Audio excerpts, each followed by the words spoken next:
Berbagai topik menarik dikupas dalam dialog hari ini. Baik, terima kasih untuk Anda yang masih setia bersama kami di Suara Sidoarjo, informatif, cerdas, dan menghibur. Seperti yang saya sampaikan tadi, di interval waktu jam 9 sampai jam 10 ada talkshow bersama sahabat-sahabat dari Puskesmas Krembung. Tema kita ini ternyata ada perubahan. Jadi, seperti yang disampaikan oleh narasumber, Germas, Gerakan Masyarakat Hidup Sehat di masa pandemi COVID-19. Ini memang related dengan apa yang terjadi sekarang ya. Dan narasumbernya adalah Dr. Tridiana L. Beliau ini adalah Kepala Puskesmas Kecamatan Krembung. Betul ya Bu? Assalamualaikum Bu. Iya, waalaikumsalam. Ya betul Bapak. Nggih, sehat ya Bu? Alhamdulillah. Sehat walafiat ya, syukurlah kalau begitu. Ya. Dan juga Anda juga bisa bertanya sahabat ya, karena mohon maaf ini perlu kami sampaikan juga di awal. Jadi Dr. Tridiana ini ada keperluan nanti ada rapat dengan pihak Muspika, jadi tidak bisa full. Jadi kalau Anda bertanya silakan Anda bisa manfaatkan kesempatan di awal-awal. Anda boleh bertanya lewat SMS, lewat WA atau lewat kolom komentar di Facebook dan juga di YouTube karena kami juga live di sana. Dokter, sebelum kita bahas ini kami juga ikut prihatin dan berduka ya terhadap tenaga medis yang ada di PKM Krembung karena Bapak, ada beberapa yang gugur dalam menjalankan tugas mulia sebagai tenaga kesehatan. Ada berapa orang ini yang gugur yang dalam? meninggal satu kemarin Bu bidan saya. Kebetulan memang ini bidan ini terlalu aktif ya, mungkin terlalu capek, saya kurang tahu. Cuma ini sumber penularan juga kita kurang tahu. Dan saya tidak begitu memperhatikan karena memang baik-baik saja, cuma dalam waktu dekat tidak lama sakitnya. Dan kebetulan memang pada waktu itu saya cerita sedikit ya Bapak mengenai Bu Bidan ini. Pada waktu itu Bu Bidan ini keluarnya boleh tahu almarhumah siapa namanya? Bu Ida. Bu Ida. Bu Bidan ini memang tim satgas kami dari Puskesmas. Jadi memang sering saya ajak keliling dari desa ke desa untuk membentuk desa tangguh di Kecamatan Krembung. Pada hari terakhir itu beliau mengeluh sakit. Saya bilang istirahat dulu saya gitu nih. Tapi kemudian pada hari ketiganya sudah mulai sesek, dibawa ke rumah sakit. Nah itu tadi berlanjut sampai tidak tertolong.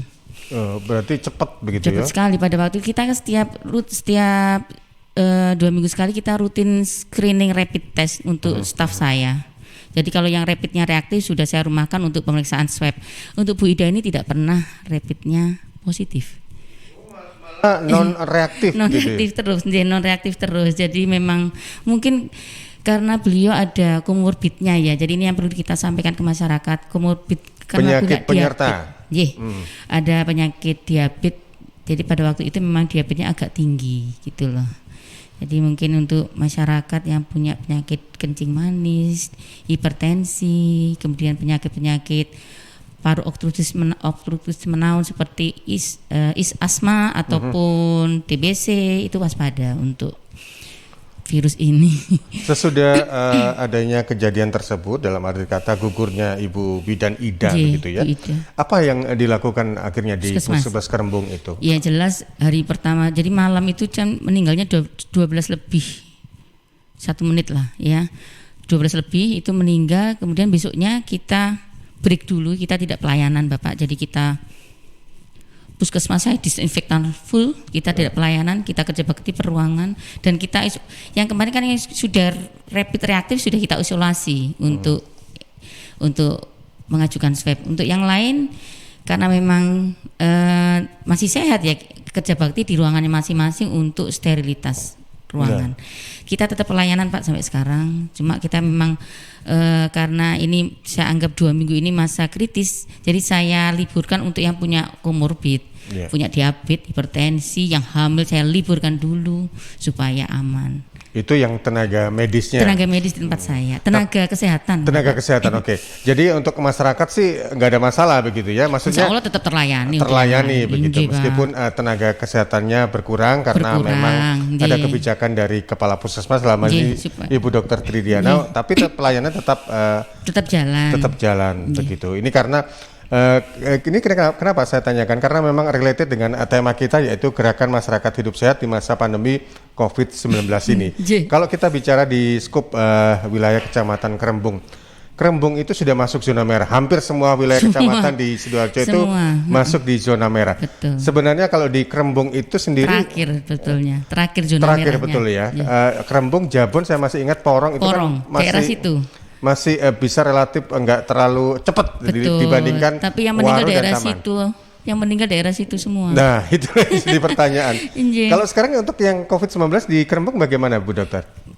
Untuk pasiennya kan memang setiap hari memang ada. Saya itu peta ini, padahal kita tidak kurang-kurang keliling ya untuk bentuk desa tangguh ke masyarakat, mensosialisasikan germas dan protokol kesehatan itu yang penting. Mungkin kalau protokol kesehatan ditegakkan, insya Allah aman untuk COVID ini.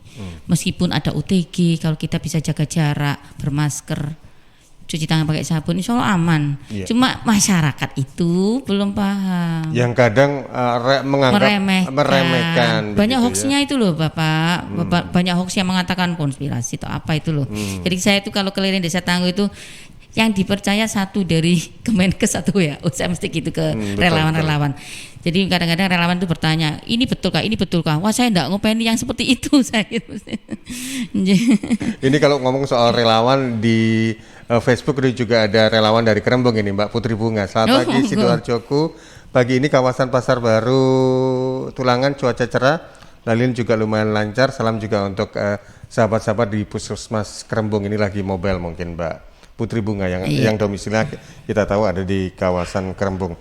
Baik, jadi sampai sekarang kalau secara angka begitu ya, di Krembung ada berapa orang yang COVID? Terakhir ini 54 kalau nggak 55 kalau nggak salah hari ini 54 orang yang confirm. Itu dalam waktu kita itu akhir Mei itu baru muncul yang pertama. Jadi hanya 1 bulan sudah segitu Bapak. Cepat sekali. Cepat begitu ya? Iya, cepat sekali. Memang karena mobilitasnya apalagi transisi ya Pak ya. Ya ini yang saya keliling ke masyarakat. Kalau transisi sudah bebas, dipikirnya virusnya sudah hilang. Banyak nggak bermaksud. Jadi saya mulai dari nol lagi untuk sosialisasi lagi. Karena ya mohon maaf saja ya, karena masyarakat itu kan terdiri dari berbagai lapisan dan latar belakang begitu ya. Jadi mungkin mereka pemetaan lebih gampang ya Pak ya kalau desa kan Mas. Jadi pemahaman mereka juga tentang informasi COVID itu kadang-kadang juga nggak nyampe 100% begitu. Tapi kalau di Krembung sendiri ada berapa desa sih Bu sebenarnya? 19 desa Pak. 19 desa dan itu memang di-create untuk jadi kampung tangguh atau desa tangguh. Semua kampung tangguh. Sudah jadi? Semua. Sudah jadi. Saya bentuk kemarin keliling itu ya termasuk keliling sama almarhum itu. Ibu Ida, Bu Bidan Ida. Baik, sebenarnya untuk pelaksanaan di Kampung Tangguh atau Desa Tangguh ini kan terkait juga dengan kegiatan Germas gitu ya, Gerakan Masyarakat Hidup Sehat, apalagi di masa pandemi COVID-19 ini, apa sih sebenarnya yang perlu dilaksanakan? Gitu. Prinsipnya Germas kan kita tahu Gerakan Masyarakat Hidup Sehat, yang dari awal kita itu yang diutamakan itu kegiatannya melakukan aktivitas fisik setiap hari minimal setengah jam. Jangan lupa makan konsumsi sayur dan buah. Dan yang ketiga, rutinlah kontrol secara berkala setiap bulan sekali. Itu intinya dari dulu. Itu pun aja susah. Tapi berkat pandemi berkat pandemi ini masyarakat lebih perhatian dengan sosialisasi masalah Germas ini, lebih diperhatikan karena takut tertular Pak yang kemarin-kemarin ya. Yang kemarin acuh sekarang agak lebih aware meskipun sekarang sudah lepas masker lagi, ini keliling lagi kita. Kemarin karena ketakutan jadi memang awal-awal itu semangat. Apa itu Germas didengarkan. Jadi tidak susah seperti dulu. Kita dulu woro-woro itu kan masuk keluar begitu. Memang begitu susah untuk merubah perilaku masyarakat. Jadi seperti masalah pandemi seperti ini, kita lebih bisa untuk memasukkan begitu pentingnya kita megang Germas ini. Jadi untuk supaya tidak tertular, kita harus melakukan aktivitas fisik. Dan aktivitas fisiknya itu kita ajari nanti kalau di rumah itu seperti apa, di kantor seperti apa. Sebetulnya kita sudah melakukan peregangan setiap hari 2 kali di kantor itu kita laksanakan rutin. Karena itu memang gerakan kita rutin supaya kita tidak jenuh.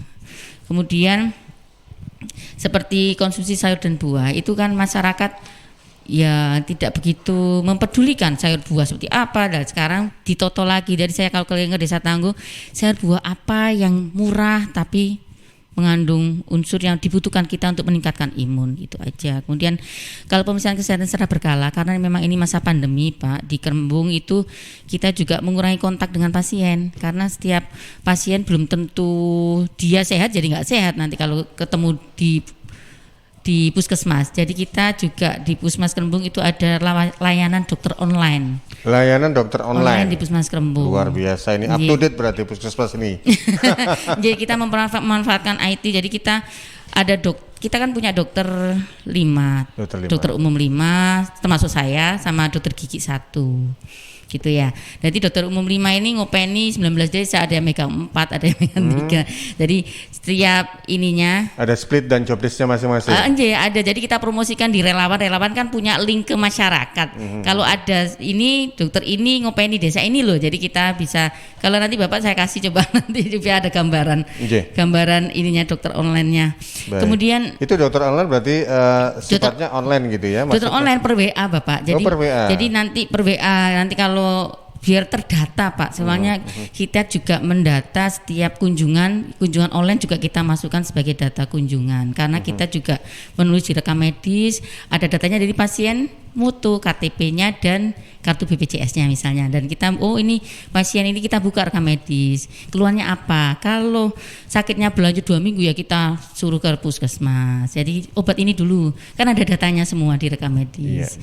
Dan dimasukkan rekam medis, nanti obatnya kita titipkan ke bidan desa, jadi dia juga nggak perlu moro ke puskesmas. Saya tetap kasih obat, konsultasi itu dengan obat kalau memang gitu. Misalnya kalau pada pasien diabetes, hipertensi kan rutin harus minum obat, kita kasih obat untuk 1 bulan misalnya gitu. Itulah bedanya ya, kalau konsultasi selalu dapat obat. Kalau saya ke dokter swasta dapat resep malahan. Kalau ini kan all in Pak, kalau puskesmas itu all in. Jadi harus nebusnya ke apotek. Boten. Jadi kita ambilkan dan langsung gitu. Dan diantar sama bidan kalau memang rumahnya dekat bidannya. Atau rumahnya diambil di rumah bidan. Baik, gitu. Dokter Tridiana, kita kelihatannya ada banyak animo masyarakat yang ingin bertanya ini kepada Kepala Puskesmas Kerembung. Saya ke redaksi dulu. Karin? Iya, jadi ini ada 3 pertanyaan yang masuk di WhatsApp redaksi Suara Sidoarjo. Yang pertama dari Mbak Ratna di Tanggulangin. Saat ini kan ada sebuah statement yang mengatakan apabila jika kita memakai masker tapi menurunkannya di dagu itu cukup berbahaya. Apa benar mengenai statement seperti itu? Yang kedua ada Mbak Talita di Seruni. Kemarin saya sempat membaca tweet yang ada di Twitter mengenai pasien COVID-19 yang berada di RS Persahabatan, dan mereka memberi informasi jika pH untuk virus corona sendiri itu sekitar 5,5 hingga 8,5 pH. Nah, yang perlu dilakukan pastinya untuk mengalahkan virus corona adalah mengambil pH lebih banyak dari makanannya tuh lebih banyak diambil dari pH virus corona seperti itu. Nah, untuk makanannya sendiri tuh kira-kira yang bisa yang baik untuk mengalahkan pH dari virus corona sendiri itu seperti apa? Yang ketiga ada Mbak Safira di Candi. Selain makanan-makanan bergizi, memakai masker, rajin cuci tangan, social distancing, itu kira-kira apa lagi ya dokter yang harus dilakukan pada saat ini untuk mengurangi persebaran COVID-19? Setahu saya soalnya virus ini sekarang sudah semakin kuat dan ciri-ciri penularannya ini semakin tidak diketahui lebih detail lagi. Oke, terima kasih. Rata-rata dari luar Kerembung ini, Tanggulangin, Seruni, dan Kerembung nggak mungkin nggak monitor. Yang Kerembung mungkin lagi dengarkan penuturan sampai terpukau mungkin dengan Dokter Tridiana. Baik dokter, mungkin bisa ditanggapi dari Mbak Ratna, Talita, sama Safira tadi. Yang Mbak Ratna tadi masker. Gini. Memang kita setiap keliling desa Tangguh, kita pasti akan menginformasikan cara pemakaian APD yang betul. Untuk masyarakat, cara pemakaian masker yang jelas. Cara pemakaian dan pencopotan kan harus betul, ya. Jadi tidak boleh dipelorotin. Kadang-kadang tuh saya lihat sendiri kalau masker ini kalau udah pengen makan tinggal pelorotin. Nah, kalau di sini ada virus lah ya bodoh memasukkan. Itu 1. 2, kita kalau mau nyopot ya, kalau cara bener nyopotnya ya harus dicopot terus dilempit kan gitu, dilempit yang hijau yang ini kita nggak boleh megang, yang di luar hijau ini, yang di tengah pas di mulut hidung, yang di luar ini kita nggak boleh megang. Gitu semua, yang pokoknya yang di luar. Jadi kalau kita nyopot dari belakang ditekuk, kalau mau dipakai lagi kalau masih kering ditekuk ditaruh di tisu ya nanti dipakai lagi. Oh gitu. Gitu Oke. itu cara memakai masker yang baik. Jadi kalau kadang-kadang kalau kita cara memakai APD yang salah itu justru akan menjadi bumerang buat kita. Ya seperti pemakaian hazmat, kita kan juga memberikan hazmat ke desa, Bapak. Iya. Desa setiap Untuk desa siapa, tangguh untuk memakamkan, Pak. Kalau kita tanpa dibantu iya. relawan, ya puskesmas cowoknya tidak ada, Pak. Saya itu Betul. cuma punya perawat itu 2 cowok, yang lainnya cewek, bidannya cewek.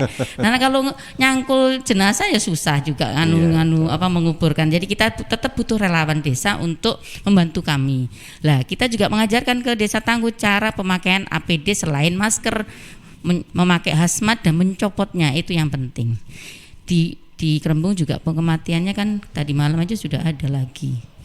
Dan Banyak. dimakamkan secara protokol Secara kesehatan. COVID memang confirm, jadi memang positif, jadi kita protokol kesehatan. Jadi kita dibantu relawan untuk hazmat kita bagi dari Dinkes gitu.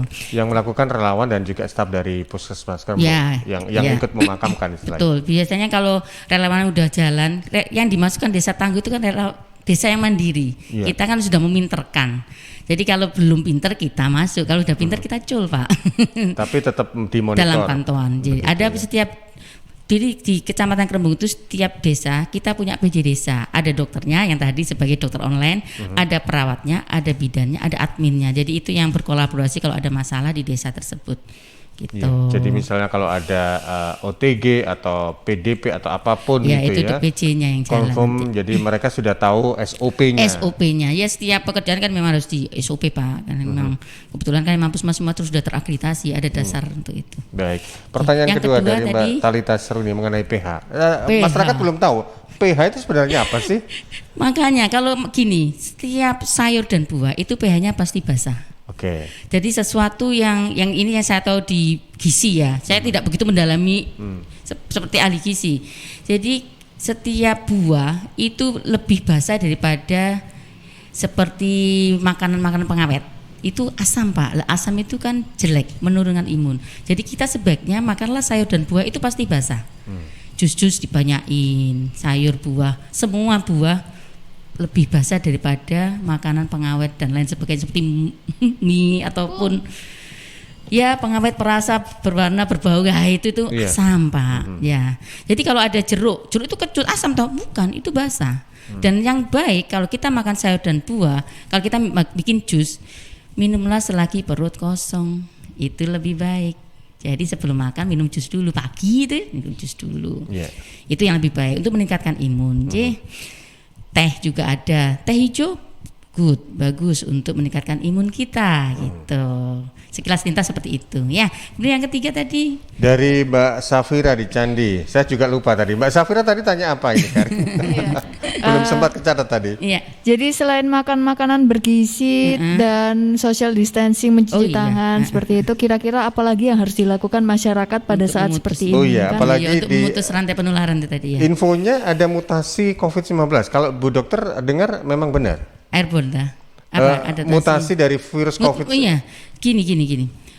Virus ini awalnya kan memang keluarnya ke saluran nafas ya. Tapi ada beberapa kasus ini juga ada share-sharean dari teman kami teman saya yang dokter spesialis yang merawat pasien COVID itu kadang-kadang ada bukan hanya batuk pilek sesaja. Jadi kadang-kadang di saluran cerna juga bisa.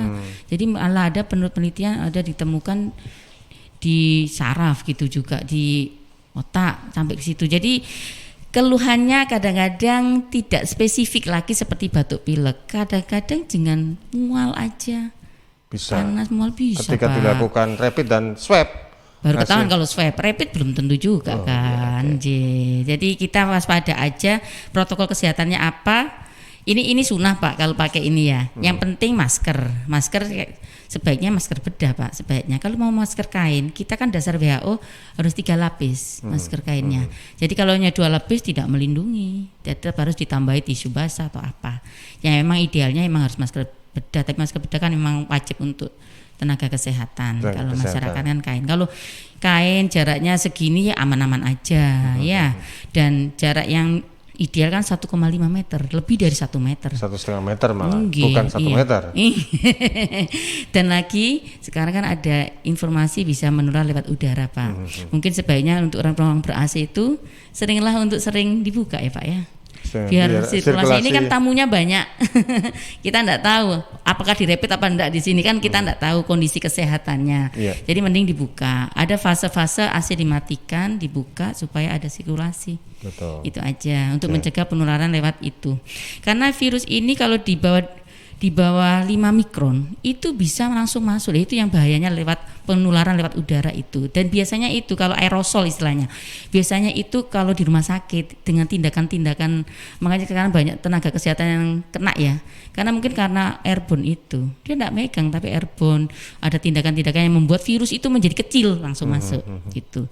Tindakan-tindakan seperti intubasi itu kan membuat partikelnya partikelnya menjadi kecil yang bisa kecil. langsung masuk, bisa nembus ke ke masker tenaga kesehatan pakai masker bedah nembus, Pak. Kalau N95 kan kita ada masker macam-macam, Pak. Masker bedah seperti ini. Ada masker N95 yang tertutup rapat itu. Nah, itu proteksi virusnya bisa 95%, tapi kan ada 5% yang bisa masuk kalau pakai aerosol itu dan lama dia bekerja. Kontaknya lama. Mungkin karena nakesnya terbatas lama pakai itu, padahal kita kalau pakai hazmat nggak boleh lebih dari 4 jam, Pak, harus ganti, harus istirahat gitu. Nah, itu tuntutan kita. Jadi saya juga menata teman-teman di Pusma itu seperti itu. Baik. Dan ini juga pastinya bukan membuat orang malah semakin paranoid begitu ya. Jangan paranoid, yang penting pegang protokol kesehatan. Jadi seperti yang tema kita di kesempatan pagi hari ini adalah Germas, Gerakan Masyarakat Hidup Sehat di masa pandemi COVID-19 ini. Jadi poinnya sekarang kita kembali ke germasnya. Kembali ke laptop. Apa ini kalau germas secara sehari-hari yang perlu dilakukan oleh masyarakat? Mungkin banyak yang mengatakan, alah kalau seperti itu kan lazim begitu ya. Mungkin kita perlu dicermati lagi germasnya ya. Ya, di remind kembali, di refresh kembali ingatan kita mengenai Germas, Gerakan Masyarakat Hidup Sehat di masa pandemi COVID-19 ini. Monggo, Bu Dok. Ya, Germas itu singkatan dari dulu. Kita harus tahu dulu Gerakan Masyarakat Hidup Sehat. Karena gerakan berarti semua harus melaksanakan. Ya, di sini Gerakan Masyarakat Hidup Sehat ini ada 3 poin yang harus kita laksanakan, yaitu melakukan aktivitas fisik, memeriksa kesehatan secara berkala, dan mengkonsumsi sayur dan buah. Jadi melakukan aktivitas fisik ini juga disampaikan di sini.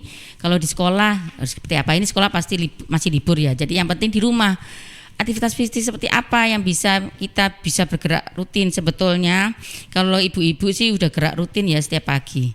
Ya, sebetulnya seperti bapak-bapak bisa dengan gerak jalan, bisa jalan cepat, habis sholat subuh. Kemudian di tempat kerja, kalau di tempat kerja seperti di puskesmas ataupun di kantor itu sebaiknya setiap hari ada 2 kali peregangan, jam 10 sampai jam 2. Peregangan itu ada setengah jam gerak yang di video, bisa di download di ini ya, gerakan peregangan di tempat kerja. Ada joget-jogetnya, ada gerakan yang bisa untuk kita tidak stres gitu ya di tempat kerja. Kalau di dalam perjalanan yang jelas kalau kita nyetir lama kan nggak boleh. Jadi ada waktu istirahat di rest area untuk melakukan gerakan fisik, itu yang penting. Di tempat umum juga sama. Nggih. Kemudian untuk pemeriksaan kesehatan berkala, karena ini memang yang penting kita itu tadi, kita juga bisa karena pandemi ya, kita harus sering kontrol dokter online itu, istirahat cukup ya. Tidur 6-8 jam untuk orang dewasa. Yang penting lagi tidak merokok. Ini saya perlu sampaikan tambahan tadi ya. Tidak merokok itu ada yang penting lagi, kalau merokok dan pasien itu kebetulan confirm positif dengan rokok itu juga bisa menularkan, dan jaraknya bisa lebih dari 1,5 meter gara-gara asapnya itu. Oh, asapnya itu juga jadi dia membantu media penularan. Iya, membantu untuk menyebarkan lebih jauh lagi. Jadi harus jauh-jauh ini dengan perokok ini. Iya, untuk perokok silakan merokok di sana aja 10 meter gitu aja, nggih. Tidak merokok dan tidak minum alkohol, kalau di sini sudah nggak ada ya, tidak minum alkohol dan menggunakan narkoba. Dan yang penting menggunakan, karena ini memang germas ya, hidup sehat, harus pakai jamban yang sehat ya. jambannya sehat. Ini bilangnya susah ya, gampang ngomongnya, tapi di desa susah mencari jamban sehat, Pak. Masih susah. Masih pakai helikopter. Iya, masih banyak. Istilahnya itu helikopter. Kemudian melakukan waktu bersama bersantai dengan keluarga itu yang penting. Jangan stres. Saya sampaikan di sini, virus ini unik. Semakin stres dia semakin seneng, Pak. Semakin stres itu kita kalau stres itu rasanya dadanya sempit, tambah suwen dia. Kadang-kadang meninggal itu karena nggak bisa nafas, tambah stres. Sebenarnya kalau udah nggak bisa nafas, kadang-kadang kita juga nggak bisa nafas, harusnya istighfar, melapangkan dada, melebarkan rongga dada, insya Allah mungkin lebih ini. Tapi namanya nggak bisa nafas ya, sesek gelisah biasanya pasien seperti itu. Ya. Itu semakin memperburuk ini nantinya. Betul. Karena cepat sekali, pneumonia minimal, besoknya sudah blek pneumonia, nggak bisa nafas, kayak dicekik Pak rasanya kalau seperti itu. Ya. Kemudian yang penting lagi membersihkan lingkungan. Germes itu yang penting rajin gitu aja Pak, rajin bersih-bersih rumah. Dan makan sayur buah itu penting ya. Tadi mengonsumsi sayur dan buah. Itu pentingnya germas di masa pandemi. Dan lagi protokol kesehatan dipegang. Itu aja Pak. Baik. Protokol kesehatan. Bu Dokter, mohon maaf ini ada terakhir pertanyaan dari dari pendengar. Jadi ini karena memang waktunya Bu Dokter kan terbatas ya. Mohon maaf ini. Pertanyaannya dari Mbak Yulia di Gedangan. Kalau kita memakai masker terus kita olesi dengan minyak kayu putih, minyak angin, apakah itu bagus buat kesehatan? Soalnya itu biasanya saya lakukan seperti itu. Rasanya hangat di tubuh, terutama pernafasan. Oke, insya Allah kalau ditambahin seperti itu enggak apa-apa, itu enggak beracun toh, enggak masalah Pak. Yang penting standar maskernya harus standar WHO. 3 lapis itu aja yang penting. Dikasih itu aroma nggak apa-apa, kan plong nanti, nggak masalah. Dan tidak mengganggu filter kan. Yang penting setelah dipakai, biasanya kalau masker kain pun ada batasnya ya, 3 jam 4 jam harus ganti gitu ya. Seperti masker ini juga harus ganti, tapi nggak bisa dipakai lagi. Kadang-kadang ada masyarakat itu eman disetrika, rusak filternya, jadi nggak percuma. Jadi memang nggak boleh di ini. Kalau yang masker kain, yang penting cepet. Jadi setiap datang ke rumah, kita standar protokol kesehatan kan datang harus direndam desinfektan atau sabun itu kan desinfektan, direndam terus diucek langsung dijemur. Jadi nggak berlama-lama di lingkungan kita supaya kita aman dari virus ini gitu. Baik. Bu Dokter, terima kasih untuk waktunya. Ini karena mohon maaf juga karena untuk sahabat-sahabat yang lain, karena Bu Dokter Tridiana L ini ada kegiatan di tempat lain. Terima kasih. Sedikit mungkin insya Allah ini akan memberikan banyak hal, inspirasi positif bagi kita semua untuk kita harus selalu aware dan juga waspada terhadap COVID-19. Sekali lagi terima kasih, sukses untuk perjalanannya nanti. Assalamualaikum Bu Dokter. Waalaikumsalam warahmatullahi wabarakatuh. Baik, demikian tadi sahabat, saya sudah berbincang dengan Dokter Tridiana L. Beliau adalah Kepala Puskesmas Kerembung.